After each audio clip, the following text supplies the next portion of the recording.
Scientist, doctor, and now member of the Australian Federal Parliament, Dr. Katie Allen, joined me, Victor Perton, from the Centre for Optimism to talk about what makes her optimistic. So, Kate, tell me, what makes you optimistic? Well, I'm optimistic because I have been on a really long political journey where I ran at the state election and got mowed down, and I was interviewed by a journalist who said, so, well, you must have had a pretty rough time, you've been in the Liberal Party, you must be bullied.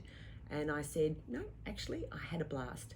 And I put my hand up again and ran for the federal campaign and won the seat of Higgins. So I'm feeling pretty optimistic that I can make a difference and that I'm in the right place at the right time to do that. And the times call for realistic and infectiously optimistic leaders, of which I believe you're one. Well, it's interesting you say that because I think everyone said to me, oh, it's great. You are someone who's got real life experience. And I thought to myself, what does that mean? I've got real life experience. Any politician goes to the dentist or has to, buy food to go shopping or whatever. And I realised what they were saying is, you're someone who's been outside the tent, outside the political system. You know how frustrated we are about our governments, about our politicians and what they're doing for us. So I put my hand up to be inside the tent. And in fact, now being inside the tent, I'm incredibly optimistic that the people inside the tent, most of them you may not hear from, are doing good things and that they're doing them for the right reasons. And yes, it can be incredibly frustrating. It's like watching paint dry in some instances, but there's a sense that Australia is a great democracy, and the fact that every single one of us has to vote, I think, provides us for a very vibrant democracy. And yes, we do argue a lot, and sometimes we argue not so well. I think as a scientist, I believe we don't have to argue less, we just have to argue better. And who are the infectiously optimistic leaders who've inspired you along your journey?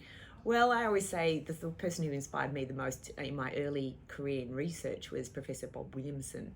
And he was from the far left politically. He used to be quite active politically. And he was the one who actually inspired me to put my hand up for politics. And I said, well, I'm right wing. Why would you want me to join the ranks of parliamentarians? And he said, because we need good people in there. So I thought someone like that who's optimistic about leadership and about character as a basis for leadership, I think was always very encouraging to me. But the way he encouraged me in an optimistic way is that, I'd do a scientific experiment, something would go wrong, and he'd always say, nothing is ever as bad as it looks. Mind you, nothing is ever as good as it looks either.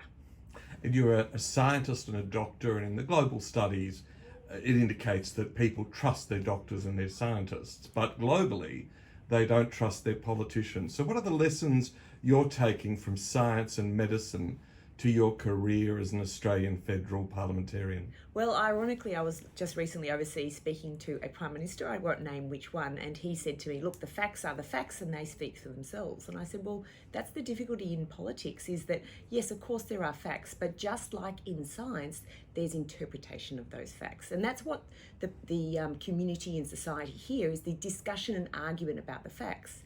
Now in science, that's all fine. We argue about the facts on both sides and we get to the outcome. There's not an absolute pure knowledge. There is a arguing and debate about that knowledge and what we can use it for and how we can make it work for us. But I think science is something that is always seen as very black and white. It's not. The data is black and white, but the interpretation can be quite nuanced. But anyway, this world leader then said to me, well, we should think of this country as a patient, and we've got medicine that we need to give to that patient.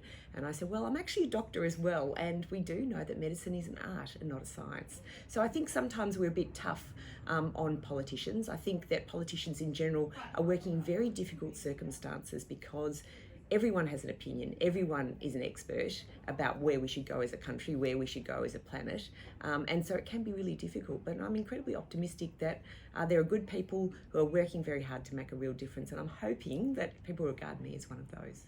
Katie Allen, thank you for answering these questions, and best wishes for Christmas and the New Year. Thanks so much, Victor. At the Centre for Optimism, we ask people, what makes you optimistic? If you'd like to share what makes you optimistic, touch base with us at the Centre for Optimism. You can contact me, Victor Perton, or any of the members of the team through our website at centreforoptimism.com.